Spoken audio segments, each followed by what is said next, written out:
Hello and welcome. सगळ्यांचं स्वागत आहे आपल्या क्लासमध्ये. बघा, एम डी स्टडी स्पेस या नावाचं यूट्यूब चॅनल मी स्टार्ट केलेलं आहे. माझं एज्युकेशन जे आहे एमटेक पॉवर सिस्टममध्ये झालेलं आहे. बघा, माझं इंट्रोडक्शन देतो तुम्हाला की 2015मध्ये एक्झाम द्यायला स्टार्ट केल्या होत्या. तर एवढ्या साऱ्या एक्झाम मी देत होतो कंटिन्युअसली. तर सर्व एक्झाम फेल्ड झालेला. पण त्यानंतर काय रेक्टिफाय करावं लागतात, काय आपले मिस्टेक जे आहे ते रेक्टिफाय करत करत मी काय केलं आहे, इथे तुमच्यासमोर एक लिस्ट आहे ज्यामध्ये मी सर्व एक्झाम क्वालिफाय केलेला आहे, ऑलरेडी क्रॅक्ड आहे. तर स्पेशली आजचा जो क्लास आहे तो महाट्रान्सकोच्या रिलेटेड आहे. महाट्रान्सकोचा जो एई म्हणून ह्या वॅकन्सी निघाल्या आहे यासाठी आपला क्लास आहे. बघा, हे आता या एक्झामचं जेव्हा प्रिपरेशन आपण करतो तर महत्त्वाचं काय आहे की ही काय कॉम्पिटेटिव्ह एक्झाम आहे. कॉम्पिटेटिव्ह एक्झाममध्ये आपल्याला काय माहिती पाहिजे, पहिली गोष्ट माहिती पाहिजे आपल्याला पॅटर्न काय माहीत पाहिजे, एक्झामचा पॅटर्न कसा आहे, आणि त्यानंतर काय माहीत पाहिजे आपल्याला लेवल. ओके, पॅटर्न आणि लेवल ह्या दोन गोष्टी महत्त्वाच्या आहे. सो एक्झामची लेवल जर तुम्हाला समजली तर काय होणार आहे, हे कशासाठी इम्पॉर्टंट आहे, स्टडीसाठी. तुम्ही स्टडी जर स्टार्ट करायची आहे तुम्हाला आणि एक्झामची लेवल माहिती नाही आहे तर तुम्ही काय युजलेस आहे जो काही तुम्ही प्रिपरेशन करणार आहे.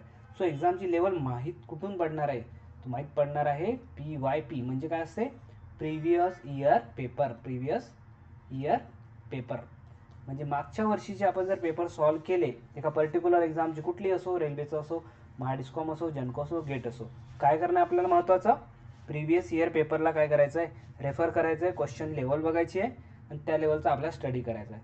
सो आजच्या ज्या क्लासमध्ये आपण काय करणार आहे, आपण आजच्या क्लासमध्ये बघणार आहे प्रिव्हियस इयर पेपर. कशाचा, महाट्रान्सको. महाट्रान्सको. ओके, महाट्रान्सकोचा एईचा पेपर आहे इयर 2016. हे का बरं करतोय आपण, कारण हा पेपर जो आहे तो ॲक्च्युअल एक्झाममध्ये जो आलेला आहे तो question paper as it is आहे.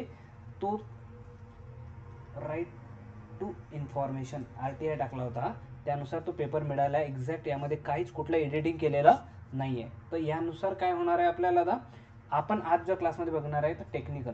काय बघणार आहे, टेक्निकल गोष्टी बघणार आहे. म्हणजे प्रोफेशनल नॉलेजचा ज्याचा वेटेज आहे 110 मार्क्स. कितीपैकी, 150 पैकी 110 मार्क्स एवढं वेटेज आहे टेक्निकलचं. सो आता हे जे ॲनालिसिस मी करणार आहे, तुमच्या समोर क्वेश्चन सॉल्व्ह करणार आहे, ते क्वेश्चन तुम्हाला बघायचे आहेत. आधी मी तुम्हाला थोडासा वेळ देतो. हा क्वेश्चन तुमच्या समोर आहे, फर्स्ट क्वेश्चन आहे. ओके, फर्स्ट क्वेश्चन तुमच्यासाठी question number 1, professional knowledge electrical तुमचे स्टुडंट आहे, इलेक्ट्रिकलसाठी हा क्वेश्चन आहे. तर इथे बघा, आपल्याला क्वेश्चन प्रॉपर रीड करायचं आहे. ओके, क्वेश्चन प्रॉपर रीड करायचा आहे. इथे दिलेला आहे torque armature current, torque versus armature current. हा बघा, टॉर्क आहे, आर्मेचर करंट आहे. कॅरेक्टरिस्टिक दिलेले आहे, true for differential compound motor. आता मला सांगा, डिफरन्शियल कंपाऊंड हा वर्ड तुमच्या समोर आला आहे, तर तुम्हाला डिफरन्शियल कंपाऊंड हे जर माहिती नसेल तर तुम्ही आन्सर देऊ शकत नाही. तर कंपाऊंड मोटर कशाला म्हणतात ते माहिती असायला पाहिजे, किंवा मोटर कशाला म्हणतात. हा जो टॉपिक आहे तुमच्यासाठी सांगतो मी, हा टॉपिक आहे आपला DC मोटरचे टाईप आहेत. कसे टाईप आहे, DC मोटर. DC मोटरमध्ये कुठले कुठले प्रकार पडतात ते बघा. बेसिक जे आहे, एक असं सेल्फ एक्सायटेड. काय, सेल्फ एक्सायटेड मोटर. दुसरं आहे सेपरेटली एक्सायटेड. काय, सेपरेटली एक्सायटेड म्हणजेच त्याला आपण काय करतो, मॅग्नेटिक फील्ड जे एक्साइट करतो ते सेपरेट करतो, सेपरेटली एक्सायटेड. मग यामध्ये काय टाईप आहे, सेल्फ एक्सायटेडमध्ये बघा, महत्त्वाचे जे टाईप आहेत तुमच्यासाठी, DC कुठली मोटर आहे, सर्वात पहिले आहे DC सिरीज मोटर, त्यानंतर DC series motor, then second DC shunt, आणि DC शंट सिरीज नंतर आहे कंपाऊंड मोटर. कुठली मोटर, कंपाऊंड. आता हे कंपाऊंड वर्ड इथे आलेला आहे. ओके, तर कंपाऊंडमध्ये बघा, कंपाऊंडमध्ये 2 टाईप आहे. कंपाऊंडमध्ये 2 प्रकारच्या मोटर आहेत. एक आहे क्युम्युलेटिव्ह कंपाऊंड. कुठली आहे, क्युम्युलेटिव्ह कंपाऊंड मोटर. आणि दुसरी आहे differential compound motor. Okay, differential compound motor. Okay, differential compound motor. आता जो प्रश्न विचारलेला आहे हा डिफरन्शियल कंपाऊंड मोटर या मोटरच्या रिलेटेड आहे. So differential compound motor. Okay, मग डिफरन्शियल कंपाऊंड यामधले डिफरन्स काय आहे, प्रत्येकमध्ये डिफरन्स काय आहे, तर हे जाणून घेण्यासाठी या क्वेश्चनच्या रिलेटेड ॲटलिस्ट तुम्हाला जेवढं माहीत पाहिजे तेवढं मी तुम्हाला सांगतो. मला सांगा, कॅरेक्टरिस्टिक कशा वर्सेस कशा आहे, टॉर्क वर्सेस IA. इथं आहे armature current. So torque versus armature current. So तुम्हाला कुठलीही कॅरेक्टरिस्टिक डीसी मोटरची असो, की आपल्याला सर्वात महत्त्वाचं आहे की कुठलीही कॅरेक्टरिस्टिक जे ड्रॉ करतो त्यासाठी आपल्याला एक फॉर्म्युला याचा माहिती पाहिजे. म्हणजे जर तुम्हाला टॉर्कचा फॉर्म्युला माहिती असला, टॉर्क इज इक्वल टू काय असतो, flux into armature current. DC मोटरमध्ये हा फॉर्म्युला खूप महत्त्वाचा आहे. काय, torque is equal to phi into I, flux into armature current, I armature current. जर हा फॉर्म्युला तुम्हाला माहिती असला तर काय करू शकता, हे जे ग्राफ दिसत आहे तुम्हाला 1 2 3 4, हे चारीचे चारी ग्राफ डीसी मोटर जे आहेत, कुठला ग्राफ कुठल्या प्रकारचा आहे, आपल्याला डिफरन्शियल कंपाऊंडचं शोधायचं आहे. मग हे शोधायसाठी आपल्याला सर्वात पहिले माहिती काय पाहिजे, हा फॉर्म्युला. मग हा फॉर्म्युला चौघांसाठी कॉमन आहे का, नाही. सो इथे बघा, आता मी तुम्हाला एक सिम्पल वर्डमध्ये सांगतो. हा फॉर्म्युला मग आता प्रत्येकासाठी वेगळा आहे. तर बघा इकडे लक्ष द्या, काय सांगितलं मी फॉर्म्युला, तुम्हाला माहिती आहे already. Torque is equal to yes phi into I a. आता phi into I a, okay. तर लक्षात घ्या, कन्स्ट्रक्शन जर तुम्हाला माहिती असेल मोटरचं, तर सिरीज मोटरमध्ये एक पहिली मोटर कुठली सांगितली मी, डीसी सिरीज. दुसरी मोटर आहे shunt motor, DC shunt motor. Then third कुठली आहे, एक कुम्युलेटिव्ह कंपाऊंड म्हणतो आपण त्याला, कुम्युलेटिव्ह.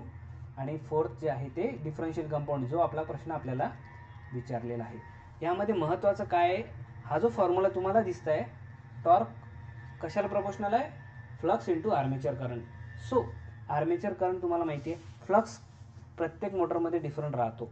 सो इथे बघा, या डीसी सिरीज मोटरसाठी जो फ्लक्स असतो, हा डायरेक्टली प्रोपोर्शनल टू काय असतो, आर्मेचर करंट. म्हणून हा टॉर्कचा जो फॉर्म्युला आहे, टॉर्कचा फॉर्म्युला बघा रिराईट कसं करू शकतो आपण, टॉर्क इज इक्वल टू, तुम्ही फायच्या जागी आय ए जर टाकलं तर तुमचा फॉर्म्युला काय होईल, फाय इंटू आय ए होतं. ओके, ऑलरेडी या फायच्या जागी सुद्धा आय पुन्हा टाकावं लागेल, कारण डीसी सिरीजमध्ये phi is proportional to I a. तर फॉर्म्युला काय होईल तुमचा, I a square. Torque is directly proportional to the I a square. जेव्हाही असं स्क्वेअरवाला येते तर तुम्हाला माहिती आहे हे कुठला बनू शकतो, याचा शेप बनतो पॅराबोलिक. कुठला शेप बनतो, पॅराबोलिक. म्हणून एक ग्राफ कुठला पॅराबोलिक दिसतंय का तुम्हाला, टॉर्क वर्सेस आर्मेचर करंट. तर बघा इथे मी तुमच्याकडे ड्रॉ करतोय, हा जो शेप दिसतोय ना, हा जो शेप आहे हा पॅराबोलिक शेप आहे. कसा शेप आहे, यस पॅराबोलिक शेप. म्हणजे 2 नंबरचा जो ग्राफ झाला तो कुठल्या मोटरचा झाला आहे, डीसी सिरीज मोटरचा. आपण कारण एक्झाममध्ये असं थोडी आहे की डिफरन्शियल कंपाऊंडच विचारणार पुढच्या वेळेस. सो लक्षात घ्या, ठीक आहे सर, हे समजलं आम्हाला. सो डीसी शंट मोटरमध्ये काय असतात, शंट मोटरमध्ये फाय जो असतो, जो फाय आपण इथे बघितला आहे, फाय म्हणजे काय असतो, फ्लक्स. हा फ्लक्स शंट मोटरमध्ये काय असतो, फाय इन शंट मोटर काय असतो, कॉन्स्टंट. काय असतो, कॉन्स्टंट असतो. मग कॉन्स्टंट जसा असला तर मग टॉर्कचा फॉर्म्युला काय होईल, फाय कॉन्स्टंट झाला म्हणजे torque is directly proportional to the I a. फक्त आर्मेचर करंटलाच राहील तो प्रोपोर्शनल, फाय कॉन्स्टंट झाला. म्हणून हा जो ग्राफ येणार आहे, याचा कुठला ग्राफ येणार आहे, लिनियर कुठला दिसतंय तुम्हाला, लिनियर सरळ सरळ कुठला दिसतंय, यस हा 3 नंबरचा जो कॅरेक्टरिस्टिक काढलेली आहे बघा, सरळ लाईन चालली आहे. ही लाईन कशी आहे, स्ट्रेट लाईन. यालाच काय म्हणतो आपण, लिनियर लाईन. लिनियर लाईन, तर शंटचा ग्राफ कुठला झाला, 3 नंबर. ओके. देन आता नेक्स्ट काय आपला, कम्युलेटिव्ह कंपाऊंड आणि डिफरन्शियल कंपाऊंड. बस सिमिलरली फायची पोझिशन काय, कम्युलेटिव्हमध्ये काय होत असतो, फाय जो असतो, टोटल फाय जो असतो हा काय असतो, कुम्युलेटिव्ह म्हणजे असते ॲडिशन आणि डिफरन्शियल म्हणजे असतो सबट्रॅक्शन. सो कुम्युलेटिव्ह कंपाऊंडमध्ये काय होतं, shunt flux plus series flux, दोन्ही फ्लक्स काय असतात, ॲडिशन होतो. याच्यामुळे काय समजते आपल्याला की टॉर्क जो आहे तो टॉर्क फाय इंटू आय असतो. बरोबर आहे, टॉर्कचा फॉर्म्युला. ह्यामध्ये सरळ सरळ क्लिअर आहे की ॲडिशन जर होत आहे तर फ्लक्स काय होत आहे, वाढत आहे. फ्लक्स वाढत आहे म्हणजे काय झालं, हा जर फ्लक्स वाढला म्हणजे टॉर्क काय होणार आहे, वाढणार आहे. म्हणजे याचा अर्थ काय आहे, हा टॉर्कचा ग्राफ जो आहे तो नेहमी काय कशा गेला पाहिजे, अपवर्ड गेला पाहिजे. सो अपवर्ड ग्राफ कुठला जात आहे, यस तुमच्या समोर आहे, कुठला जात आहे, हा 1 नंबरचा ग्राफ जो दिसतोय तुम्हाला, हा वरती चाललाय, हा अपवर्ड चाललाय, कारण टॉर्क काय होत आहे यामध्ये, वाढतो आहे. सो जो फर्स्ट नंबरचा ग्राफ आहे तो कुठल्या मोटरचा झाला आहे, कुम्युलेटिव्ह कंपाऊंड. देन अँड लास्ट आपल्याला जो क्वेश्चन विचारला आहे सिम्पल, यामध्ये काय पुन्हा फ्लक्स काय सांगितलं मी, डिफरन्शियल कंपाऊंडमध्ये मायनस होतो. म्हणजे टोटल फ्लक्स जो असतो फाय एस एच म्हणजे shunt फील्डचा flux minus series फील्डचा flux असतो. यांची वजाबाकी झाली, याचा अर्थ मायनस आहे म्हणजे टोटल फ्लक्स काय होणार आहे इथे, यस टोटल फ्लक्स होणार आहे कमी. सो टॉर्कचा फॉर्म्युला आपल्याला माहिती आहे ऑलरेडी, फाय इंटू आय ए. जर फ्लक्स कमी झाला तर टॉर्कसुद्धा कमी होतो. मग कुठल्या ग्राफमध्ये असा ग्राफ आहे ज्यामध्ये डाऊनवर्ड जातोय? दिसते तुम्हाला कॅरेक्टरिस्टिक्स? यस. कुठली दिसत आहे? 4 नंबरची. सो 4th नंबरची कॅरेक्टरिस्टिक्स मी आता ड्रॉ करतोय तुमच्यासाठी. 4th नंबरची जी कॅरेक्टरिस्टिक्स आहे, यस, हा जो ग्राफ असा खाली चालला आहे म्हणजे हा काय झाला आहे? 4 नंबरचा. सो 4 नंबरचा जो ग्राफ आहे तो कुठल्या मोटरसाठी आहे? कुठल्या मोटरसाठी आहे? Differential compound. ओके, ही झाली डिफरन्शियल कंपाऊंड, ही झाली cumulative compound, linear graph shunt motor, आणि हा पॅराबोलिक ग्राफ जो आहे तो सिरीज मोटर. सो बेसिकली सांगितलं, जास्त डीपमध्ये नाही गेलो. कुठलाही ग्राफ असला आपल्याला काय माहिती पाहिजे? सर्वात पहिले सर्वात पहिले काय घ्यायचं? काय आठवलं पाहिजे? फॉर्म्युला.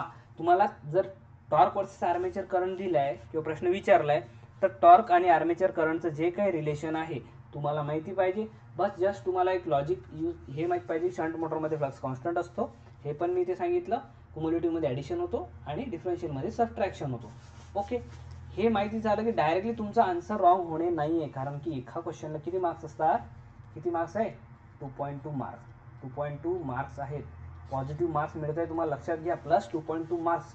तुम्हाला असे जर क्वेश्चन सॉल्व्ह करता आले, हे जर फॉर्म्युले लक्षात आले, तर हा क्वेश्चन कधीच रॉंग होणार नाही. ओके, देन आलं असेल तुमच्या लक्षात? काही डाऊट असेल तर पुन्हा कमेंटमध्ये तुम्ही करा, मी नेक्स्ट क्लासमध्ये घेईन. ओके, नेक्स्ट क्वेश्चनकडे जाऊ आपण. नेक्स्ट क्वेश्चन बघा तुमच्या समोर आहे. प्रोफेशनल इलेक्ट्रिकल मधला क्वेश्चन नंबर इथं 2 करतोय. In bipolar junction transistor the type of configuration in which will give the both voltage and current gain. लक्षात घ्या काय म्हणते, बीजेटी मध्ये कॉन्फिगरेशन आहे. बीजेटी जो आहे, बीजेटी तुम्हाला माहिती आहे, बायपोलर जंक्शन ट्रान्झिस्टर. काय काय असते मध्ये बघायचं. ऑप्शन काय दिलाय? C C, C B, C E, C B, C E wrong. आता काय काय असणार आहे? बीजेटीचं कन्स्ट्रक्शन जर तुम्हाला माहिती नसेल किंवा बेसिक सिम्बॉल काय बीजेटीचा, बीजेटी कसं आहे कन्स्ट्रक्शन, काय असते? यस, 3 याच्यामध्ये लेअर असतात, पी एन पी आणि एन पी एन असं असतो. ओके, तर यामध्ये पहिल्या लेअरला कुठलं नाव घेतो आपण? पहिला लेअर कुठला असतो आणि दुसरा लेअर कुठला असतो आणि तिसरा लेअर कुठला असतो? So first layer is emitter. कुठला असतो? इमिटर. देन सेकंड लेअर कुठला असतो? बेस. आणि third is collector. Okay, emitter, base, collector, त्याला काय म्हणतो आपण? इमिटर, बेस आणि कलेक्टर असे काय असतात? हे 3 टर्मिनल असतात. हे ई टर्मिनल झाला तुमचा, हा बी टर्मिनल झाला आणि हा सी टर्मिनल झाला. मग या टर्मिनॉलॉजीचा यूज काय आहे की एखादी गोष्ट जर आता सी सी दिलेला आहे तुम्हाला, जर सी सी दिलं आहे याचा अर्थ काय आहे? पहिला वर्ड नेहमी राहणार आहे सी फॉर कॉमन. पहिला जो वर्ड आहे तो काय? कॉमन. कॉमन म्हणजे आता कॉमन, इथं दुसरा जो सी फॉर कलेक्टर. आता दुसरं तुम्हाला दिलं आहे, दुसरं काय राहणार आहे? दुसरं जर एखादं दिलं, सी बी दिलं आहे बघा. आता सी बी सर काय आहे? तर सी बीमध्ये नेहमी लक्षात ठेवायचं, जो पहिला जो वर्ड आहे तो नेहमी काय राहणार आहे? कॉमन. आणि दुसरा काय आहे? बी फॉर बेस, कॉमन बेस. तसंच जर तिसरं विचारलं तुम्हाला की सीई असं दिलेलं आहे, तर सी जो आहे तो पहिला, याचा मिनिंग काय? फक्त कॉमन होतो. सी म्हणजे कॉमन, ई फॉर इमिटर. तर आता कॉमन इमिटर, कॉमन बेस आणि कॉमन कलेक्टर हे काय झाले? याला कनेक्शन करण्याचं काय झाली? पद्धत झाली. म्हणजे इकडे जर एक सप्लाय लावला आपण स्टार्टिंगला, बघा हे तुम्हाला सांगतो मी, इथे आपण जर हे ट्रान्झिस्टर आपण कन्सिडर केलं आहे. ओके, तर आता कॉमन म्हणजे काय? कॉमन वर्ड सर समजलं नाही आम्हाला. म्हणजे बघा इथे पण एक सप्लाय लावला आपण. ओके, आणि या साईडला पण एक काय केला? सप्लाय लावला. किंवा या साईडला काय लावू शकतो आपण? एक लोड लावला. तुम्ही काय केलं? सप्लाय लावला, लोड लावला, एक व्होल्टेज तुम्ही जनरेट केलं. तर इथे कॉमन कोणता टर्मिनल झाला दोघांमध्ये? हा जो बी आहे. काय झाला? इमिटर टू बेस हा एक हे झाला आणि कलेक्टर टू बेस ही गोष्ट झाली. कॉमन कुठला झाला यामध्ये? Common base. तो लक्षात ठेवायचं, common base, common collector, common emitter, हे 3 प्रकारचे काय आहेत आपल्याकडे? 3 प्रकारचे काय कॉन्फिगरेशन आहे? So common emitter, common base आणि कॉमन कलेक्टर. मग हे असल्यावर आता यामध्ये काय महत्त्वाचे पॉईंट कुठले आहेत? तर महत्त्वाचे पॉईंट सांगतो, जे एक्झाम पॉईंट ऑफ व्ह्यू महत्त्वाचे आहेत तेवढंच, जास्त डीपमध्ये आपल्याला जायचं नाही, कारण आपण एक काय करतोय? प्रिव्हियस ॲनालिसिस करतोय. जर तुम्हाला डीपमध्ये लागत असेल क्लास, तर पुन्हा आपण काय करू? पुन्हा आपण याच्यावरती डीपली क्लास घेऊ शकतो. सो आता एक्झाम क्वेश्चन सॉल्व्ह करतोय. सो सर्वात महत्त्वाचा जो पॉईंट आहे, सर्वात महत्त्वाचा पॉईंट असतो फेज शिफ्ट, की कुठल्या कलेक्टरमध्ये केवढी फेज शिफ्ट होतो, आणि त्यानंतर काय होतं? गेन एक असतो. गेन, फेज शिफ्ट आणि गेन 2 महत्त्वाच्या गोष्टी जर आपल्याला आल्या महत्त्वाच्या गोष्टी आपल्याला माहिती असल्याबद्दल की झालं, जास्त डीपमध्ये यामध्ये माहीत करण्याची गरज नाही. आता फेज शिफ्ट कॉमन इमिटरमध्ये फेज शिफ्ट लक्षात घ्या 180 डिग्री किती असते, 180 डिग्री हे तुम्हाला लक्षात ठेवायची आहे. कॉमन बेसमध्ये 0 डिग्री आणि कॉमन कलेक्टरमध्ये सुद्धा 0 डिग्री. सो महत्त्वाचा पॉईंट जो आहे, महत्त्वाची जे लक्षात ठेवायचं आहे तुम्हाला, तर कॉमन इमिटरमध्ये काय असतो, जो फेज शिफ्ट असते ते 180 डिग्री असते. यालाच आपण 180 डिग्री कुठली गोष्ट म्हणजेच काय म्हणतो आपण, इन्व्हर्टेड आउटपुट म्हणतो किंवा काय म्हणतो, आउट ऑफ फेज म्हणतो डायरेक्टली, इन्व्हर्टेड आउटपुट. कशासाठी, कॉमन इमिटर. सो आता मग जो आपला क्वेश्चन विचारला आहे की आपला क्वेश्चन कशाबद्दल विचारला आहे, व्होल्टेज अँड करंट गेन. तर लक्षात घ्या गेन दोन प्रकारचे असतात. कुठले गेन आपल्याकडे आहेत, एक आहे व्होल्टेज गेन आणि दुसरा गेन आहे दुसरा गेन आहे करंट गेन. आता दोघांपैकी व्होल्टेज गेन कशामध्ये आणि करंट गेन कशामध्ये हे आपल्याला काय असायला पाहिजे, हे माहिती असायला पाहिजे. सो आपल्या एक्झाममध्ये जो प्रश्न विचारलेला आहे कशाबद्दल विचारला आहे, सरळ कॉमन इमिटर. तर कॉमन इमिटरमध्ये लक्षात घ्या जसं फेज शिफ्ट 180 डिग्री आहे त्यामध्ये, तसाच जेव्हाही व्होल्टेज गेनचा इश्यू येतो, व्होल्टेज गेन आणि करंट गेन हा नेहमी कशात असतो, याच्यामध्ये असतो. इथं काय लिहितो मी तुम्हाला, इथं voltage and current V and I लिहितोय, म्हणजे व्होल्टेज आहे करंट आहे नाही, व्होल्टेज गेन आणि करंट गेन दोघांमध्ये जो हाय आहे तो कशामध्ये आहे, कॉमन इमिटरमध्ये. कॉमन इमिटरच लक्षात ठेवायचं, कारण मेजरली याच्यावरच क्वेश्चन रिपीटेटिव्ह येत राहतात, याच्यावरच क्वेश्चन विचारतात. Voltage gain current gain is in both gain कशामध्ये असतात, कॉमन इमिटरमध्ये. मग कॉमन बेसमध्ये काय असतं, तो कॉमन बेसमध्ये असतो आय काय असतो, करंट बफर म्हणतो आपण. कॉमन बेस लक्षात ठेवा, कॉमन बेसला दुसरा नाव जे आहे ते आय बफर म्हणजेच करंट बफर. एक्झाममध्ये विचारलं एखाद्या वेळेस की करंट बफर म्हणून कुठला यूज करू शकतो आपण configuration, so common base I use करायचं. आता कॉमन कलेक्टरचे भरपूर नाव आहेत. कॉमन कलेक्टरमध्ये हा जनरली याचा जो आहे तो व्होल्टेज बफर म्हणून यूज करतो. कशामध्ये, व्होल्टेज बफर. याला दुसरे नाव काय म्हणताय सर तुम्ही, तर कॉमन कलेक्टर जो आहे याला दुसरे नाव बघा काय, तर हे नाव एक्झाममध्ये दिलं की आता तुम्हाला विचारलं इमिटर फॉलोअर. काय विचारलं, इमिटर फॉलोअर. आपल्याला वाटतं इमिटर फॉलोअर काय आहे, कॉमन कलेक्टर आपण बघितलं होतं. इमिटर फॉलोअर हा जर विचारला तर तुम्ही काय आन्सर देणार आहे, तुम्ही कॉमन कलेक्टर. दुसरं काय म्हणू शकता त्याला, अरे व्होल्टेज बफर आहे म्हणजेच काय, बफर म्हणजे फॉलो करतो. दुसरं नाव असू शकतं याला, दुसरं नाव आहे voltage follower. Emitter follower, voltage follower असा वर्ड जर आला कॉमन कलेक्टर, आपण त्याला म्हणतो की त्याला अजून एक वर्ड आहे सोर्स फॉलोअर. काय करतो, सोर्स फॉलोअर. सोर्स काय असते, व्होल्टेज असतो ना, सोर्स व्होल्टेज असतो, त्याला फॉलो पण करतो. ते सर्वचे सर्व नावं कशाचे आहेत, कॉमन कलेक्टरचे. हे भरपूर लोकांना माहिती नाही आहे. कॉमन इमिटर फॉलोअर दिलेला आहे आणि त्यांचं जर तुम्हाला फेज शिफ्ट विचारली तर आपल्याला सांगता येत नाही. आपल्याला जर विचारलं की तो त्याचा गेन काय आहे, व्होल्टेज बफर आहे की करंट बफर आहे, माहिती होत नाही. सो लक्षात ठेवायचं कॉमन कलेक्टरबद्दल. कॉमन कलेक्टरच्या नावामध्ये घोर होतो आणि कॉमन इमिटरच्या प्रॉपर्टी ह्याच महत्त्वाच्या आहे. याच्यामध्ये जास्त आपल्याला यामध्ये डीपमध्ये जायचं नाही आहे. तुम्ही जर स्टडी तुमचा झालेला नसेल तर एवढं जे मी क्लासमध्ये सांगतोय हे तुम्हाला माहिती आहे की नाही, माहिती नसेल तर आपल्या नोट्समध्ये उतरून घ्यायचं. ओके, नेक्स्ट क्वेश्चनकडे जातो. हा तर क्वेश्चन काय आहे, थेरॉटिकल. हा आपल्या नॉलेजसाठी महत्त्वाचा आहे. डायलेक्ट्रिक स्ट्रेंथ ऑफ एअर म्हणजे हवा, हवेचा डायलेक्ट्रिक स्ट्रेंथ ॲट NTP. NTPचा फुल फॉर्म सर्वांना माहिती असेल. काय, at normal temperature. T for temperature and pressure. Normal temperature आणि प्रेशरवर जर आपण एखादी व्हॅल्यू चेक केल्या तर काय डायलेक्ट्रिक स्ट्रेंथ म्हणजे काय असते, डायलेक्ट्रिक काय असते सर आम्हाला माहिती नाही. लक्षात घ्या, जर हा एक कनेक्शन आहे. ओके, डायलेक्ट्रिक म्हणजे इथं जर तुम्ही सप्लाय दिला याला पॉझिटिव्ह, इथे दिला निगेटिव्ह, आणि मध्ये काय आहे, इथं मध्ये आहे सर्व हवा. काय, एअर आहे. काय इथं एअर आहे. तर डायलेक्ट्रिक स्ट्रेंथ म्हणजे काय असते, जेव्हा इथं सप्लाय आपण इन्क्रीज करत जातो, व्होल्टेज लेवल इन्क्रीज करत जातो, इथे ऑलरेडी एअर असल्यामुळे काय पहिले करंट फ्लो होतो का, नाही होत. पण जसा डायलेक्ट्रिक स्ट्रेंथ म्हणजेच हे याची कॅपॅसिटी असते, या एअरची काय असते, कॅपॅसिटी असते. त्यानंतर काय होते, ती ब्रेकडाऊन होते. ब्रेकडाऊन झाल्यामुळे काय होईल, ब्रेकडाऊन जसं झाला तर यामधून काय होईल, करंट फ्लो होतो. म्हणजे हवा काय होते, ब्रेकडाऊन होते. डायलेक्ट्रिक स्ट्रेंथ काय होईल, याच्यावरून समजते आपल्याला की जेवढी जास्त डायलेक्ट्रिक स्ट्रेंथ तेवढंच ब्रेकडाऊन व्होल्टेज ते काय करू शकते, सस्टेन करू शकते. सो डायलेक्ट्रिक स्ट्रेंथ कमी असणं इम्पॉर्टंट आहे की जास्त, तो डायलेक्ट्रिक स्ट्रेंथ नेहमी काय पाहिजे आपल्याला, जास्त पाहिजे. जर कुठलाही आपण ओपन केला आहे डायलेक्ट्रिक स्ट्रेंथ जास्त पाहिजे. मग आता हवा जनरली काय, हवा काय फ्रीली अवेलेबल आहे. आपण हवेचा का बरं विचार करतोय, कारण फ्रीली अवेलेबल आपल्याला काय आहे, एअर आहे. फ्री अवेलेबल असल्यामुळे आपण हवा जास्त करून जे एअर सर्किट ब्रेकर तुम्ही जर बघितलं असेल, एअर ब्लास्ट सर्किट ब्रेकर किंवा सर्किट ब्रेकर, हे जे कॉन्टॅक्ट आपल्याला ओपन क्लोज करावं लागतं सर्किट ब्रेकरचे, हे जनरल सिम्बॉल काढलं मी सर्किट ब्रेकरचं.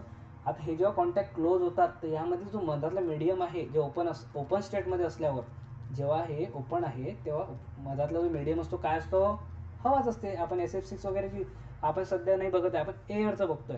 म्हणून हवा काय झाला, एक डायलेक्ट्रिक मीडियम झाला. मग याची स्ट्रेंथ आपल्याला माहिती असणं गरजेचं आहे. ॲज अ इंजिनियर तुम्ही, ॲज अ इलेक्ट्रिकल इंजिनियर तुम्हाला माहिती आहे. सो याची जे स्ट्रेंथ आहे हे डायरेक्टली लिहून घ्या तुम्ही, 30 kV/cm. बघा 30 kV/cm म्हणजेच एका सेंटीमीटरमध्ये जर या दोघांमधलं गॅप जो आहे, या दोघांमधला गॅप समजा, ओके, पुन्हा आता क्लिअर काढतो थोडं. हे दोन आपले पॉईंट आहेत, या दोन पॉईंटमधला जो गॅप आहे, जे अंतर आहे ते जर 1 सेंटीमीटर असलं, 1 सेंटीमीटर, तर हा एअर जे आहे, ही जी हवा आहे ही किती सस्टेन करू शकते व्होल्टेज, 30 kV पर्यंत. लक्षात घ्या, किती, 30 kV पर्यंत. हे ब्रेकडाऊन होणार का, नाही. पण जसे 30च्या वर गेलं, 31 झालं, 32 झालं, 30 झालं, 40 झालं, 35 झालं, तर इथं काय होणार आहे, ब्रेकडाऊन. सो माहिती पाहिजे आपल्याला, ही व्हॅल्यू नोट करून घ्या. इथे लक्षात घ्यायचं, इथं काय एक्झाममध्ये काय प्रॉब्लेम होतो, पहिलं जर ऑप्शन दिलं आहे तुम्हाला 30 kV/mm, mm दिलं आहे, दुसरं दिलं आहे 30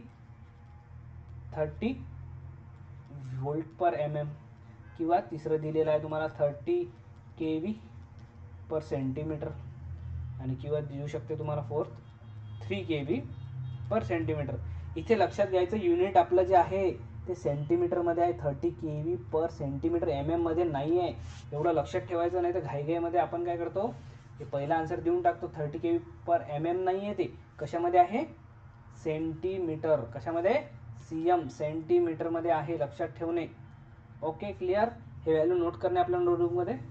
बघा आता ज्याला हे क्वेश्चन माहिती आहे त्याने फ्रॅक्शन ऑफ सेकंडमध्ये 2.2 मार्क्स घेतले, आणि ज्याला माहिती नाही तो काय करतो, स्किप करतो 0, किंवा अंदाजी टोले जर मारले तुम्ही तर मायनस तुम्ही निगेटिव्ह मार्क्स तुम्ही घेऊन येता. काय करताय, निगेटिव्ह मार्क्स तुम्ही घेताय. सो माहिती असला तेव्हा सॉल्व करायचं. ॲक्युरसी खूप महत्त्वाची असते या एक्झाममध्ये. ओके, आता बघा प्रत्येक टॉपिकवर क्वेश्चन आले होते. या 2016 जो पेपर आहे असा कुठलाच टॉपिक नाही आहे ज्यामध्ये क्वेश्चन आले नाही आहे. सो प्रोफेशनल बघा, प्रोफेशनल जे इंजिनिअरिंगचा क्वेश्चन आहे इलेक्ट्रिकल, त्यामध्ये हा क्वेश्चन आहे सिंक्रोनस कंडेन्सर. सिंक्रोनस कंडेन्सर, आता synchronous condenser means the over excited synchronous motor. आता इथं वर्ड जे आलेलं आहे, पर्टिक्युलर वर्डचं तुम्हाला माहिती आहे का मिनिंग, ते बघायचं पहिले. की सिंक्रोनस कंडेन्सर हा पहिला एक वर्ड झाला, over excited synchronous motor, synchronous motor ही दुसरी गोष्ट झाली. इथं काय विचारलं आहे, ब्लँक आहे space, is use in large power system for improvement of power factor. तर पॉवर फॅक्टर इम्प्रूव्ह करणे याला कशाला म्हणतात, केव्हा पॉवर फॅक्टर इम्प्रूव्ह होतो, या गोष्टी आपल्याला जर माहिती नसल्या तर महत्त्वाचं लक्षात घ्या की सिंक्रोनस मोटरबद्दल विचारलेलं आहे, की सिंक्रोनस मोटरपासून सिंक्रोनस कंडेन्सर बनलं आहे. कशाबद्दल बोललं इथं, synchronous motor. So synchronous motor जी आहे, सिंक्रोनस मोटरचं तुम्हाला बेसिक जर कन्स्ट्रक्शन माहिती नसेल, सिंक्रोनस मोटरचं तुम्हाला जर कन्स्ट्रक्शन माहिती नसेल, सिंक्रोनस मोटरचं बेसिक आपण काय करतो, इथे एक असं सॅलियन पोल काय घेतो असतो, रोटर घेतो, सॅलियन पोल रोटर घेतो. याला काय करतो, एक सिंपल वाइंडिंग आपण केलेली असते, DC एक्साइट, DC सप्लाय म्हणतो आपण. कुठला सप्लाय देतो याला रोटरला पण सुद्धा आपण सप्लाय देत असतो. कुठला सप्लाय, DC. याला काय म्हणतो, DCला दुसरं नाव जे आहे या सप्लायला DC एक्सायटेशन म्हणतो. काय म्हणतो आपण, एक्सायटेशन. रोटरला जे सप्लाय दिलेलं असते त्यालाच काय म्हणतो आपण, DC एक्सायटेशन. मग जेव्हाही हा जो रोटरला सप्लाय दिलेला आहे आपण, या एक्सायटेशनमुळे काय होते, ज्या प्रॉपर्टीज काय, पॅरामीटर प्रॉपर्टी काय आहे आपल्या याच्या, प्रॉपर्टीज म्हणजेच जर DC एक्सायटेशन आपण काय केलं, दोन प्रकार आहे बघा DC एक्सायटेशनमध्ये. एक आहे, ॲक्च्युली 3 प्रकार आहे. एक आहे एखादी गोष्ट कुठली आपण जेव्हा अप्लाय करतो, एक तर आपण काय करू शकतो, लिमिटपेक्षा कमी करू शकतो. तो इथं लिहून घ्यायचं, अंडर एक्सायटेशन म्हणजे कमी एक्सायटेशन देणे. नंतर दुसरं काय आहे, नॉर्मल, जेवढं रेटेड आहे नॉर्मल एक्सायटेशन. आणि थर्ड आहे ओव्हर एक्सायटेशन. कुठली गोष्ट आपण सप्लाय करतो तर 3 गोष्टीमध्ये करतो. एक तर आपण काय करत असतो, स्टँडर्ड नॉर्मल रेंज, किंवा त्यापेक्षा कमी किंवा त्यापेक्षा जास्त. ओके, हे नॉर्मल झालं, कमी जास्त. तर जेव्हाही सिंक्रोनस मोटर अंडर एक्सायटेड असेल तर पॉवर फॅक्टर काय असतो, याचा पॉवर फॅक्टर काय असं लिहून घ्या तुम्ही. हे तुम्ही नोट डाऊन करा तुमच्या भाषेत, मी सांगतो याचं नोट डाऊन करा. अंडर एक्सायटेडमध्ये पॉवर फॅक्टर असतो लॅगिंग. कुठला पॉवर फॅक्टर असतो? लॅगिंग पॉवर फॅक्टर असतो. नॉर्मल एक्सायटेडमध्ये युनिटी पॉवर फॅक्टर. ओके. आणि ओव्हर एक्सायटेड जे आपल्याला आता सध्या विचारलेला आहे, आपला क्वेश्चन जो विचारला ओव्हर एक्सायटेड आपला, कारण की काय हे कशासाठी ओव्हर एक्सायटेडमध्ये असतो लिडिंग पॉवर फॅक्टर. सो नेहमी लक्षात ठेवायचं, पॉवर फॅक्टर जर तुम्हाला इम्प्रूव्ह करायचं आहे, काय करायचं आहे? पॉवर फॅक्टर इम्प्रूव्हमेंट करण्यासाठी इम्प्रूव्ह करायचं आहे तुम्हाला. कसं करणार आहे? ऑलरेडी लोडचा पॉवर फॅक्टर ऑलरेडी कुठला असतो? लॅगिंग असतो. लक्षात घ्या, ऑलरेडी काय असतो? लोडचा पॉवर फॅक्टर लॅगिंग असतो. याला इम्प्रूव्ह जर करायचं आहे तुम्हाला, तर तुम्हाला काय इम्प्रूव्हमेंट करण्यासाठी यामध्ये कुठला डिव्हाइस यूज करावं लागेल, ज्याचा पॉवर फॅक्टर काय असणार आहे? लिडिंग पॉवर फॅक्टरची डिव्हाइस जर तुम्ही यामध्ये यूज केली तरच तुमचा पॉवर फॅक्टर काय होईल? इम्प्रूव्ह. आता तो लॅगिंग पॉवर फॅक्टर आहे, तुम्ही अजून लॅगिंग डिव्हाइस जर यूज केली तर पॉवर फॅक्टर इम्प्रूव्ह होणार आहे का? नाही. तर मग याला जनरली आपण सिंक्रोनस मोटर्स यूज करतो का? नाही. कॅपॅसिटर पण यूज करतो. आपण काय यूज करू शकतो? कॅपॅसिटरचा पॉवर फॅक्टर कुठला असतो? Yes, leading. कॅपॅसिटरचा पॉवर फॅक्टर काय असतो? लिडिंग असतो. लिडिंग असल्यामुळे कॅपॅसिटर हे काय करतो? हायली यूज करतो आपण. कशासाठी यूज करतो? पॉवर फॅक्टर इम्प्रूव्हमेंटसाठी कॅपॅसिटर यूज करत असतो आपण. यामुळे काय होतो? पॉवर फॅक्टर इम्प्रूव्ह होतो. पॉवर फॅक्टर इम्प्रूव्ह का करतो आपण? तर पॉवरचा फॉर्म्युला काय असतो? VI cos phi. cos phi means इथं काय झाला? हा cos phi असतो पॉवर फॅक्टर. हा जेवढा चांगला, जेवढा युनिटच्या जवळ तेवढी आपली पॉवर ट्रान्सफर काय होईल? यस, पॉवर ट्रान्सफर किंवा पॉवर डिलिव्हर काय होईल? आपली वाढणार. तर त्यासाठीच आपण पॉवर फॅक्टर इम्प्रूव्ह करत असतो, जेणेकरून मॅक्झिमम पॉवर जी आहे आपल्या सोर्सपासून आपल्याला एंडला जी पॉवर इथे ट्रान्सफर करायची आहे ती काय होणार आहे? मॅक्झिमम पॉवर ट्रान्सफर होणार आहे. सो लक्षात ठेवायचं. आता कॅपॅसिटर यूज करतात तर मग सिंक्रोनस कंडेन्सर काय यूज करतात? कारण हे काय व्हेरिएबल आहे. सिंक्रोनस कॅपॅसिटरची व्हॅल्यू जी आहे, तुम्हाला एक कन्सेप्ट सांगतो की मग कॅपॅसिटर और कोणतं ऑप्शन बेस्ट आहे? तुम्ही जर विचारलं बेस्ट कुठला आहे यामधलं, बेस्ट कोणतं आहे? कॅपॅसिटर और जे सध्या जे चालू आहे सिंक्रोनस कंडेन्सर म्हणतो आपण त्याला. तर लक्षात घ्या, सिंक्रोनस कंडेन्सर याच्यातमध्ये काय? कॅपॅसिटर काय तसा लो कॉस्टमध्ये आहे. कॅपॅसिटर काय लो कॉस्ट आहे. बट कॅपॅसिटरची जे रेटिंग आहे, समजा तर विचारलं तुम्हाला 200 मायक्रोफॅरेड, 200 मायक्रोफॅरेड झालं किंवा 5 मायक्रोफॅरेड झालं, हे काय झालं? हे सगळे काय झालं? फिक्स आहे. याची व्हॅल्यू काय आहे? फिक्स कॅपॅसिटन्स देतो. पण जेव्हाही आपण सिंक्रोनस कंडेन्सरमध्ये आपण काय यूज करतो? मोटर यूज करतोय. तर मोटर काय करू शकतो? मोटरची आपण काय करू शकतो? स्पीड किंवा एक्सायटेशन चेंज करू शकतो. काय चेंज करू शकतो? एक्सायटेशन. महत्त्वाचं काय आहे? महत्त्वाचं पॉवर फॅक्टर इम्प्रूव्हमेंटसाठी स्पीड आहे का? नाही, एक्सायटेशन आपण काय करू शकतो? कंट्रोल करू शकतो. एक्सायटेशन कंट्रोल केला तर आपल्याला काय भेटते? व्हेरिएबल आउटपुट भेटते. काय मिळते? Variable output. व्हेरिएबल आउटपुट म्हणजेच आपण काय करू शकतो? पॉवर फॅक्टर काय करू शकतो? कमी करू शकतो, लॅगही करू शकतो. आणि जेव्हाही आपल्याला गरज पडली तेव्हा काय करू शकतो? आपण लिडिंग पॉवर फॅक्टर सुद्धा करू शकतो. म्हणून सिंक्रोनस कंडेन्सर जे आहे हे काय आहे? व्हेरिएबल आहे. हे फिक्स आहे. हे पण स्वस्त आहे, पण काय याचा लॉस जो आहे तो एक फिक्स आउटपुट देऊ शकतो, पण हा व्हेरिएबल आउटपुट देतो. कशामुळे? तर एक्सायटेशन कंट्रोलमुळे. म्हणून या क्वेश्चनचं जे आन्सर आहे ते काय? तर सिंक्रोनस कंडेन्सर ओव्हर एक्सायटेशन केल्यानंतर कुठला पॉवर फॅक्टर सांगितलं मी तुम्हाला? लिडिंग. ओव्हर एक्सायटेड जर केली आपण तो ऑपरेट ॲट नो लोड. पण ही ऑपरेट जेव्हा करायची आहे, आता ही जर मोटर आहे, या मोटरला जसं इथं मी सांगितलं तुम्हाला कन्सेप्ट, या मोटरला आता तुम्ही हा जो लोड इथे कनेक्ट केलेला आहे, मोटर काय करते? मेकॅनिकल पॉवर ट्रान्सफर करतो, इलेक्ट्रिकल इनपुट घेतो आणि मेकॅनिकल कन्वर्ट करतो. इथं काय पाहिजे? लोड पाहिजे का? No load. ती मोटर असं नाही की मोटर पण चालू आणि ते पॉवर फॅक्टर इम्प्रूव्ह करते, असं होणार आहे का? नाही आहे. त्यावेळेस तिला लोड लावायचा नाही आहे. म्हणून ॲट लक्षात ठेवायचं, इथं फुल लोड नाही, इथं काय येणार आहे? No load. म्हणजे लोड नसला पाहिजे ते synchronous with leading power factor. Over excited झालं नंतर जे सिंक्रोनस मोटर आहे ती कुठला पॉवर फॅक्टर देतो? Leading power factor. So question तुमच्या समोर आहे. सो एकदा पुन्हा वाचून घ्या तुमच्यासाठी. The synchronous condenser means over excited हा, अंडर एक्सायटेड नाही आहे. Over excited synchronous motor for operating at load असणार आहे की तिला. जर ती ॲज अ पॉवर फॅक्टर इम्प्रूव्हमध्ये वापरत आहे आपण तर तिला नो लोड नसणार आहे. So no load with over excited आहे म्हणजे ऑलवेज काय असतो? Leading power factor for synchronous motor आहे, इथे लक्षात ठेवायचं. So leading power factor correct answer is no load leading. हे तुमचं करेक्ट आन्सर आहे.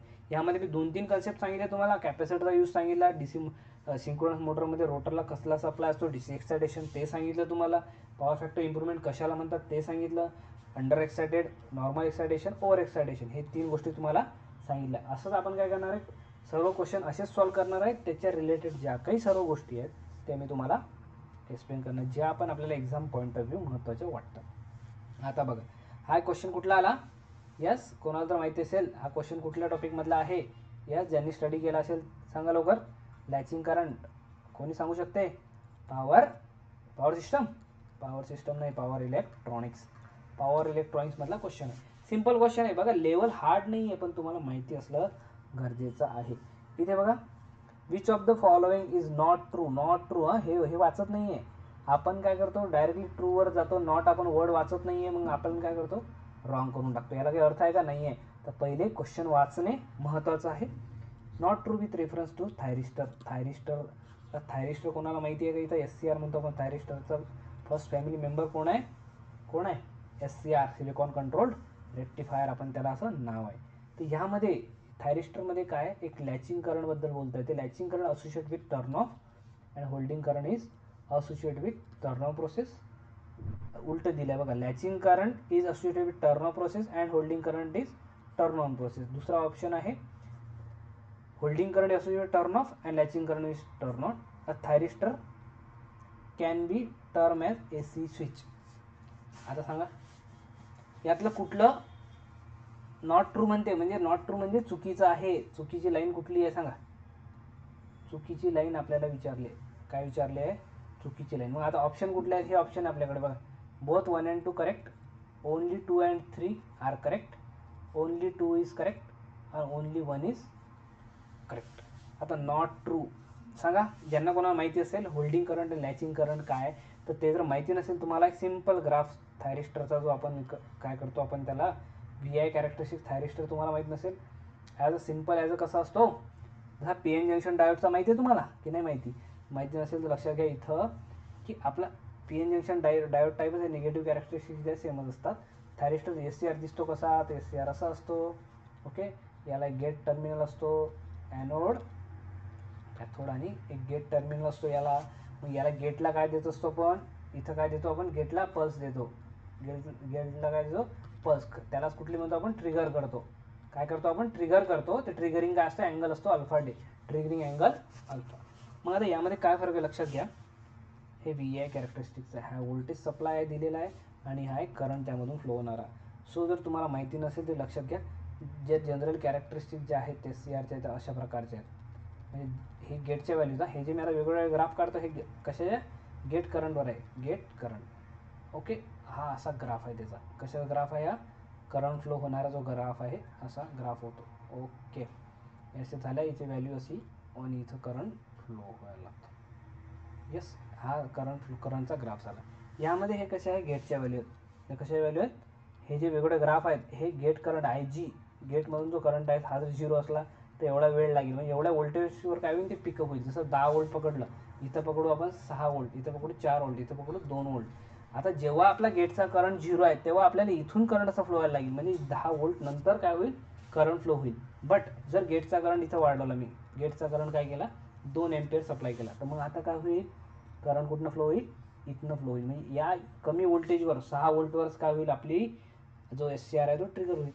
मग आपल्याला आणखी जर लवकर करायचं आपण काय करू, गेट करंट वाढवलं मी, गेटचं करंट आता केलं 4 एम्पियर. गेट जसा 4 एम्पियर झाला तर करंट जास्त असल्यामुळे आणि व्होल्टेजचा सप्लाय असल्यामुळे हा करंट इथंच याच व्होल्टवर काय होईल, 4 वोल्टवरच काय होईल, तो आपला SCR कंडक्ट होईल. ओके, हे अशी कॅरेक्टरिस्टिक्स आपण ड्रॉ करत असतो. अशी काय करत असतो आपण, कॅरेक्टरिस्टिक्स कशाची, SCRची. मग आपला जो क्वेश्चन आहे सध्या महत्त्वाचा क्वेश्चन काय, यामध्ये विचारलं आहे होल्डिंग करंट आणि लॅचिंग करंट.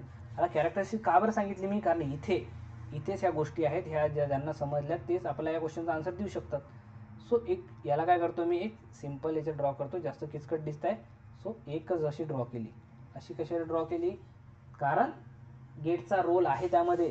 तुम्हाला असं वाटत असेल सर हे एवढं मोठं काय, तर याला आपण छोटं करू शकतो. छोट्या गेटचे पल्स द्यायचे अशी, असं दाखवतो मी तुम्हाला वाटलं तर. ओके, तर इथे लक्षात घ्या, इथे येतात ते 2 टर्म, हे जे टर्म दिसते ना, एक इथं हे ते लक्षात घ्या. एक असतो लॅचिंग करंट, एक असतो होल्डिंग करंट. लॅचिंग करंटची व्हॅल्यू जी आहे ती हाय असते, होल्डिंगची कमी असते. कारण लॅचिंग करंट जो आहे लॅच आय ला काय म्हणतो आपण, लॅचिंग करंट. हा नेहमी काय असतो, लॅचिंग. एकदा हे जे थायरिस्टर आहे हे लॅचिंग डिव्हाइस आहे. म्हणजे कसं आहे, एकदा ऑन झालाय म्हणजे वन्स ऑन स्टे ऑन. काय काय काय लिहिलंय मी इथं, वन्स ऑन म्हणजे एकदा जर ऑन झालाय, वन्स ऑन स्टेज ऑन म्हणजे एकदा ती लॅच झाली त्यामध्ये ऑन स्टेटमध्ये गेली तर ऑनच राहणार आहे, ती आपोआप बंद होणार आहे का, त्यालाच लॅचिंग म्हणतो आपण. लॅच होऊन जाणे एखाद्या गोष्टीमध्ये.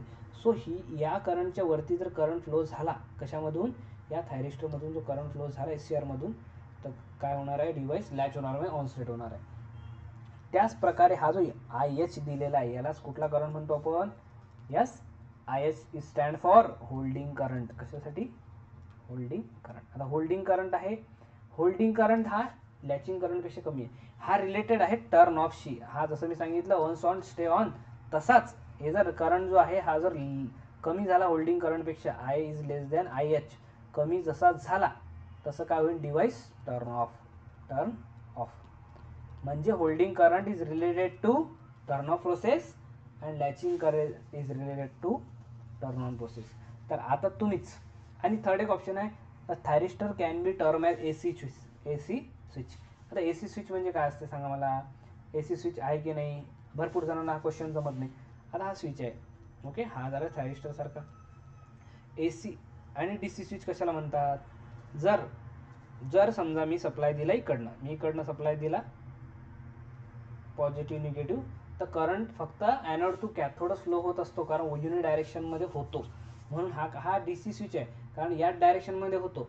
AC स्विच कशाला म्हणतात, जर यालाच मी सप्लाय दिला, इकडनं सप्लाय दिला पॉझिटिव्ह, इकडनं दिला निगेटिव्ह, तर उलट्या डायरेक्शन करंट फ्लो होतो का थायरिस्टरमध्ये, नाही. ओनली पॉझिटिव्ह टू निगेटिव्ह एकाच डायरेक्शननं होतो. वन युनि डायरेक्शन म्हणजेच काय असतो, DC. दोन्ही जर होत असल्या तरच काय झाला असता, AC स्विच. काय झाला असता, AC स्विच. मग होणार आहे का, AC स्विच करंट होत नाही आहे, याच्यामध्ये करंट फ्लो होत नाही आहे. कारण AC मध्ये काय असते सर, AC काय आहे, तर AC माहिती आहे तुम्हाला, सिग्नल पॉझिटिव्ह आणि निगेटिव्ह दोघांचं कॉम्बिनेशन असते AC मध्ये. म्हणजे पॉझिटिव्ह डायरेक्शनमध्ये पण व्हायला पाहिजे आणि निगेटिव्ह सायकलमध्ये सुद्धा स्विच कंडक्ट व्हायला पाहिजे. पण thyristor is can not be AC switch. तर इथं बघा ऑप्शन आपलं जे आहे कुठलं राहणार आहे, ओनली 2 इज करेक्ट. म्हणजे ओनली 2 इज करेक्ट असं विचारलं आहे तुम्हाला, सो याचं आन्सर जे आहे ते देऊन टाकायचं तुम्ही.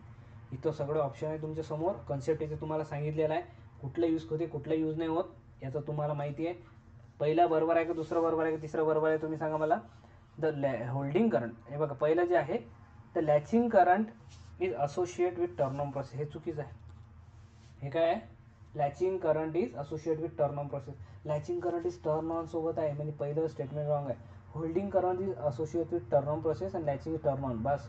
दुसरं काय करेक्ट आहे. तिसरं, thyristor can be term as AC switch. AC switch आहे का थायरिस्टर, नाही आहे, म्हणजे तिसरी स्टेटमेंट सुद्धा रॉंग आहे. ओनली जे सेकंड स्टेटमेंट आहे ते काय करेक्ट आहे. सो असा जर तुम्ही कन्सेप्ट लक्षात घेतला असेल तर क्वेश्चनचा आन्सर तुम्ही इझिली देऊ शकता. ओके, बघा बाकी. आता नेक्स्ट क्वेश्चन आहे आपल्यासमोर. हा क्वेश्चन कशामधला आहे, क्वेश्चन जर रीड करसाल तुम्ही, general characteristics impedance of cable as. कशासाठी, कॅरेक्टरिस्टिक्स इम्पिडन्स एक वर्ड आलेला आहे, कॅरेक्टरिस्टिक्स इम्पिडन्स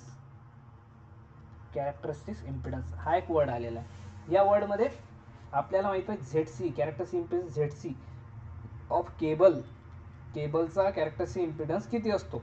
हा जर टॉपिक तुम्हाला माहिती असेल तर टॉपिक कुठला टॉपिक आहे, कुठल्या टॉपिकमधला आहे, सब्जेक्टमधला आहे, पॉवर सिस्टममधला महत्त्वाचा क्वेश्चन आहे. रिपिटेटिव्ह येतो, कशासाठी येतो, रिपिटेटिव्ह क्वेश्चन येतो. तर याची व्हॅल्यू किती आपल्याला विचारतात, व्हॅल्यू. कॅरेक्टरिस्टिक इम्पिडन्सचा फॉर्म्युला जर माहिती असेल तुम्हाला, L/C. काय कॅरेक्टरिस्टिक इम्पिडन्स, त्याला दुसरा वर्ड आहे सर्ज इम्पिडन्स. मग हा फॉर्म्युला तुम्हाला माहिती पाहिजे. केबलसाठी काय रेंज आहे, जनरली याला विचारतात. एक दोन गोष्टी माहीत पाहिजे तुम्हाला, की ट्रान्समिशन लाईनसाठी किती व्हॅल्यू आहे आणि केबलसाठी. ह्या दोन जर व्हॅल्यू एक्झाममध्ये माहीत असल्या तुम्हाला तर बस, बाकी तुम्हाला काही देणं नाही. सो आता केबलसाठी किती येईल आणि लाईनसाठी किती येईल. सो लक्षात ठेवायचं, केबलसाठी जे व्हॅल्यू आहे ना मिनिमम असतो. किती असतो, मिनिमम व्हॅल्यू राहतो. या ऑप्शनमध्ये किती आहे, 40 आहे. आणि केबलसाठी जे रेंज आहे ते मॅक्झिमम रेंज राहतो. किती राहते ती मॅक्झिमम रेंज, 400 जे ऑप्शनमध्ये दिलेलं आहे तुम्हाला, तर characteristic impedance within the range of किती 400 पर्यंत याचा राहू शकतो. आणि तो जर केबलसाठी विचारला तर 40 पर्यंत, म्हणजे काय लिहू शकतो आपण 20 to 40 आपण काय लिहू शकतो याचा कॅरेक्टरस्टिक इम्पिडन्स लिहू शकतो. मग हे का बरं येते सर कॅरेक्टर इम्पिडन्समध्ये, एवढं लक्षात ठेवा. केबलमध्ये काय जास्त असतो, इंडक्टन्स की कॅपॅसिटन्स? यस, केबलमध्ये इंडक्टन्स जास्त असतो की कॅपॅसिटन्स केबलमध्ये जास्त असतो. जर खालचा जास्त आहे तर हा टोटल फॅक्टर काय होतो, कमी होतो. म्हणून जी कमी व्हॅल्यू असली ती केबलसाठी आहे. ओके. आणि जनरली लाईनमध्ये कॅपॅसिटन्स जास्त असतो का नाही, इंडक्टन्स जास्त असतो लाईनचा, म्हणून लाईनची व्हॅल्यू जी आहे कॅरेक्टर इम्पिडन्सची हाय असते आणि केबलसाठी कमी असते. सो कॅरेक्टर इम्पिडन्सचा फॉर्म्युला तुमच्यासाठी याला दुसरा कुठला इम्पिडन्स म्हणतो आपण, सर्ज इम्पिडन्स. ओके. हे जसं जसं पॉवर आता क्वेश्चन सॉल्व्ह करतोय म्हणून जेव्हा आपण टॉपिकचा स्टडी करू, तुम्हाला जर क्लास पाहिजे असेल तुम्ही मेसेज करा चॅट बॉक्समध्ये, आपण काय करू टॉपिक वाईज स्टडी करू. हे पूर्ण क्वेश्चन आपण पूर्ण सॉल्व्ह करणार आहे. नेक्स्ट बघा, हा क्वेश्चन आहे मटेरियलशी रिलेटेड. हा क्वेश्चन जर तुम्ही केला नसेल, which of the following statement is true, super conductor म्हणून विचारला आहे. सुपर कंडक्टर, आता सुपर कंडक्टर जर तुम्ही स्टडी नसेल केला, सुपर कंडक्टर सर सुपर कंडक्टरचा आम्ही कधी स्टडी केलाच नाही, मग आता काय करायचं. सुपर कंडक्टर तुम्ही कधी स्टडी नाही केला तर यात कोणाचा लॉस आहे, तुमचा लॉस आहे. सर आम्हाला कंडक्टर माहिती आहे, साधा आपला कंडक्टर आहे, कंडक्टर माहिती आहे आम्हाला, कंडक्टरच्या रेजिस्टन्स माहिती आहे, कंडक्टरची कंडक्टिव्हिटी जी आहे ते माहिती आहे आम्हाला, कंडक्टन्स रेजिस्टन्स या गोष्टी माहीत आहे. तर सुपर कंडक्टर काय असते इथे लक्षात घ्यायचं की एखादा कुठला कंडक्टर असेल तर रेजिस्टन्स काय असायला पाहिजे, आपल्याला जास्त असायला पाहिजे, कमी, यस कमी असायला पाहिजे. काय असायला पाहिजे, मिनिमम असायला पाहिजे. ज्याचा रेजिस्टन्स कमी तो काय म्हणतो आपण, good conductor of electricity. Yes, good conductor म्हणतो. आता मला सांगा सगळ्यात जास्त जे कंडक्टर जे आहे रेजिस्टन्स जो कमी आहे तो सर्वात जास्त कशाचा आहे, सिल्वर म्हणून यूज करतो आपण, कंडक्टिव्ह जास्त आहे. नंतर काय म्हणतो, कॉपर आहे आपला, नंतर ॲल्युमिनियम आहे. Okay, aluminium. सो इथं काय याची रेजिस्टिव्हिटी कमी आहे म्हणजेच कंडक्टिव्हिटी आहे जास्त असते. तो महत्त्वाचा सुपर कंडक्टर समजून घ्यायसाठी आपल्याला फोकस करायचा रेजिस्टिव्हिटी. रेजिस्टन्स ज्याचा कमी आहे तो काय असतो, गुड कंडक्टर असतो. पण याला सुपर कंडक्टर म्हणतो का आपण, यांना सुपर कंडक्टर वर्ड यूज केला आहे का नाही. मग सुपर कंडक्टरचा कन्सेप्ट काय आहे, सुपर कंडक्टर जो कन्सेप्ट असा आहे, असा कंडक्टर ज्याचा रेजिस्टन्स किती असायला पाहिजे, यस याचा रेजिस्टन्स जो असतो 0.02 × 10⁻⁴ जे काय असते याचा काय असतो मायनसमध्ये असतो. पण एक प्रॉपर सुपर कंडक्टर आहे, रेजिस्टन्स किती असतो, 0. सुपर कंडक्टर म्हणजे नो रेजिस्टन्स, डायरेक्टली कंडक्टरचा त्या रेजिस्टन्स नाहीच आहे. हा कन्सेप्ट तुम्ही लक्षात घ्या. Super conductor has almost 0 resistivity. काय असते, ऑलमोस्ट 0 रेजिस्टिव्हिटी. पहिली जी लाईन दिलेली आहे ते काय करेक्ट आहे. करेक्ट का बरं आहे ती लाईन, कारण सुपर कंडक्टरचा कन्सेप्टच तो आहे. साध्या कंडक्टरचं सांगितलं मी तुम्हाला की रेजिस्टन्स कमी असतो. 0 म्हटलं आहे का, 0 म्हणते कोणी, आयडियली 0 पाहिजे, पण आयडियल कंडक्टरलाच सुपर कंडक्टर म्हणतो आपण. आणि जनरली जे मटेरियल आपल्याकडे युजफुल आहे त्याचा रेजिस्टन्स काय कमी आहे, पण 0 आहे का नाही आहे. सो झालं आता नेक्स्ट जो दिला आहे क्वेश्चनमध्ये बघा, the external magnetic field has no effect on superconductor. External magnetic field has no effect of superconductor. अरे आपल्याला सुपर कंडक्टर माहितीच नाही, तुम्हाला लक्षात घ्या. हा जर एक सुपर कंडक्टर आहे, हा कंडक्टर काय इथे काढला तुमच्याकडे सुपर कंडक्टर. हा सुपर कंडक्टर नॉर्मली याचा रेजिस्टन्स किती असायला पाहिजे, नॉर्मली याचा रेजिस्टन्स किती असते, यस R=0. मग हे रेजिस्टन्स केव्हा असते याची काय कंडिशन आहे, याची काय कंडिशन आहे. नेहमी असतो का सुपर कंडक्टरचा रेजिस्टन्स 0, पॉसिबल आहे का नाही. ॲटमॉस्फिअरिक कंडिशन किंवा टेम्परेचरमुळे किंवा मॅग्नेटिक फील्डमुळे काय होतो, याची प्रॉपर्टी लॉस होते. 0 ओहम ठेवणं सोपी गोष्ट आहे का, नाही आहे. तर त्यासाठी काय लक्षात ठेवा, कंडिशन अशी आहे, जर या कंडक्टरला, हा जो सुपर कंडक्टर आहे आपल्यावर, याला जर आपण तुम्ही एक नॉर्थ साऊथ मॅग्नेटिक फील्डमध्ये, समजा नॉर्थ आणि साऊथ या मॅग्नेटिक फील्डमध्ये जर तुम्ही प्लेस केलं, काय केलं, मॅग्नेटिक फील्डमध्ये जर तुम्ही सुपर कंडक्टर आपण प्लेस केला तर याची सुपर कंडक्टिव्हिटी काय होते, लॉस्ट होते. हा रेजिस्टन्स काय होतो, याचा रेजिस्टन्स आर इज 0 होतो का नाही, हा रेजिस्टन्स काय होतो, वाढत जातो. रेजिस्टन्स इन्क्रीज जर झाला तर सुपर कंडक्टर राहणार आहे का, super conductor only for the 0 resistivity. जसा रेजिस्टन्स वाढला म्हणजे हा कुठला कंडक्टर झाला, आपला नॉर्मल कंडक्टर झाला आहे. हा काय म्हणू शकतो आपण, good conductor, not a super conductor. So दुसरं ऑप्शन जे आहे ते चुकीचं आहे. नो इफेक्ट नाही आहे, इफेक्ट असतो. जसा मॅग्नेटिक फील्ड जर तुम्ही एक्सटर्नल मॅग्नेटिक फील्ड एका सुपर कंडक्टरला दिली तर हॅज नो इफेक्ट नाही, हॅज अ इफेक्ट. इफेक्ट काय होतो, सुपर कंडक्टिव्हिटी काय होते, लॉस होते. सो म्हणून हे दुसरं ऑप्शन जे आहे ते रॉंग आहे. ओके. थर्ड वाला बघा, the barium ferrite can be use a permanent magnet. Permanent magnet म्हणून यूज नाही करू शकत. का बरं, हे जे मटेरियल आहे हे मटेरियल काय असते, हे वीक मॅग्नेटिक फील्ड प्रोड्यूस करते. काय करते वीक मॅग्नेटिक फील्ड. अरे एखादी गोष्ट जर वीक मॅग्नेटिक फील्ड काय करते, प्रोड्यूस करते, वीक मॅग्नेटिक प्रोड्यूस करतो, आणि सुपर कंडक्टर जो आहे, सुपर कंडक्टर हा मॅग्नेटिक फील्डला काय करतो, अपोज करतो. सुपर कंडक्टर हा काय करतो, सपोर्ट करतो का, अपोज करतो. काय करतो, रिपेल्स करतो. काय करतो, रिपेल्स. म्हणजे वीक मॅग्नेटिक फील्ड प्रोड्यूस करतो. एखादी गोष्ट जर वीक मॅग्नेटिक फील्ड प्रोड्यूस करत आहे याचा अर्थ काय आहे, can't be use as permanent magnet. म्हणजे हे स्टेटमेंट आपली बरोबर आहे आणि पहिली स्टेटमेंट बरोबर आहे. दुसरा जे आहे नो इफेक्ट, इफेक्ट असतो. कशाचा इफेक्ट असतो तर लक्षात घ्या. सुपर कंडक्टर जर तुम्हाला काहीच माहिती नसेल तर सुपर कंडक्टरबद्दल लक्षात घ्या. सुपर कंडक्टरचं जे आहे कॅरेक्टरिस्टिक्स तुमच्यासमोर मी ते लिहून देतो. पहिली गोष्ट म्हणजे सुपर कंडक्टरचं जे रेजिस्टन्स आहे आर इज इक्वल टू काय असते, 0. किती असते, 0 असलं पाहिजे. दुसरं कशामुळे हे रेजिस्टन्स वाढते, म्हणजे लॉस केव्हा होते, लॉस्ट सुपर कंडक्टिव्हिटी लॉस्ट केव्हा होते, दोन गोष्टीमुळे होते. महत्त्वाच्या दोन गोष्टी आहेत. एक आहे मॅग्नेटिक फील्ड. जसं तुम्ही मॅग्नेटिक फील्डमध्ये याला नेलं तर याची कंडक्टिव्हिटी काय होते, याची कंडक्टिव्हिटी लॉस होते, म्हणजे रेजिस्टन्स काय होते, वाढते. रेजिस्टन्स केव्हा वाढते, मॅग्नेटिक फील्डमध्ये जसा हा गेला रेजिस्टन्स. आणि दुसरं जे आहे, दुसरं कारण आहे टेम्परेचर. एका पर्टिक्युलर टेम्परेचर नंतर जर आपण टेम्परेचर वाढवत गेलो तर सुपर कंडक्टिव्हिटी काय होते, लॉस होते. सुपर कंडक्टिव्हिटी लॉस होते म्हणजेच रेजिस्टन्स वाढते. रेजिस्टन्स कोणत्या दोन कारणामुळे वाढते, एक तर मॅग्नेटिक फील्ड आणि एक टेम्परेचर वाढल्यामुळे. हे नोट करून ठेवणे. आपल्या एक्झाममध्ये खूप वेळा याचा क्वेश्चन राहतो, रिपिटेटिव्ह क्वेश्चन राहतो सुपर कंडक्टिव्हिटीचा. ओके, एवढे क्वेश्चन झाले. आणखी बघा प्रोफेशनल क्वेश्चनमध्ये आता आपण आलो आहे नवीन, आता हा न्यू क्वेश्चन आहे. सो आजच्या क्लासमध्ये एवढंच करू. नेक्स्ट क्लासमध्ये या क्वेश्चनचं सोल्युशन तुम्ही मला सांगा आणि उरलेले सर्व क्वेश्चनचं सोल्युशन मी तुम्हाला घेणार आहे. आणि काही डिफिकल्टी असली तर कमेंट बॉक्समध्ये करा. इथं हायड्रो इलेक्ट्रिक जनरेटरबद्दल बोललेला क्वेश्चन, तर थोडंसं इंट्रोडक्शन देतो मी तुम्हाला. हायड्रो इलेक्ट्रिक जनरेटर, तर हायड्रो इलेक्ट्रिकमध्ये तुम्हाला हा डॅम माहीत असला पाहिजे. काय माहीत असला पाहिजे, हा जो डॅम आहे, त्या डॅमच्या अक्रॉस काय इथं पाणी साचलेलं, कुठे पाणी साचलेलं आहे, डॅमच्या इकडे पाणी आहे. तर हायड्रो इलेक्ट्रिक पॉवर प्लॅन्टमध्ये पॉवर फ्लो होतो कसा, इथे या बेसपासून हा पाईप पेनस्टॉक कशाला म्हणतात, इथं हॅमरिंग असते, पेनस्टॉक कशाला म्हणतात, सर्ज टँक असते. मग इथं टर्बाईन, इथं आल्यानंतर इथं दुसरा एरिया असतो, इथे काय असतो, टर्बाईन असतो. टर्बाईनला कनेक्टेड काय असते, जनरेटर असते. ओके, टर्बाईन जनरेटरचा आउटपुट, 3 फेज आउटपुट इकडे बाहेर जातो. त्याचं स्पिलवे पण असते. इथे जे टर्बाईन पडल्यानंतर पाणी कशाला आता इकडून एक ट्रॅक रॅश वगैरे असतं. तर ह्या सर्व गोष्टी तुम्ही माहीत करून घ्या. आपण उद्याच्या क्लासमध्ये काय करणार आहे, हा जो फॉर्म्युला आहे का जनरली काय असते, आपलं कन्सेप्ट माहिती आहे, पण आपल्याला प्रश्न विचारला आहे फाईन डिस्चार्ज. आता डिस्चार्ज आपल्याला समजायसाठी थोडंफार काय माहीत पाहिजे, प्लॅनबद्दल माहिती पाहिजे. तर त्याचा एक फॉर्म्युला आहे, तो फॉर्म्युला घेऊ आणि आपला आन्सर काढू. असे सर्व क्वेश्चन इथे तुमच्या क्लासमध्ये बघा. आपल्या क्लासमध्ये सर्व क्वेश्चनचं सोल्युशन मी तुम्हाला देणार आहे. त्याच्या रिलेटेड जे क्वेश्चन असले, जे काही कन्सेप्ट असले तुम्हाला सांगणार आहे. सो क्लास ऐकल्याबद्दल थँक्यू सो मच. हे तुमच्यासाठीच आहे, बेनिफिशियल तुमच्यासाठी आहे, लक्षात घ्या. जर तुम्हाला आवडलं असेल तर लाईक करता तुम्ही आणि मित्रांना पाठवा, आपल्या सर्वांना पाठवा. सेंड केल्याने की तुमचा काही लॉस होणार नाही आहे. उलट तुमचा क्वेश्चन जो आहे त्याला समजल्यानंतर तो तुम्हाला दुवाच देईल, ते दुवा तुम्हाला कामा येणार आहे. थँक्यू सो मच क्लासमध्ये राहण्याबद्दल. आता उद्या घेऊ आपण क्लास.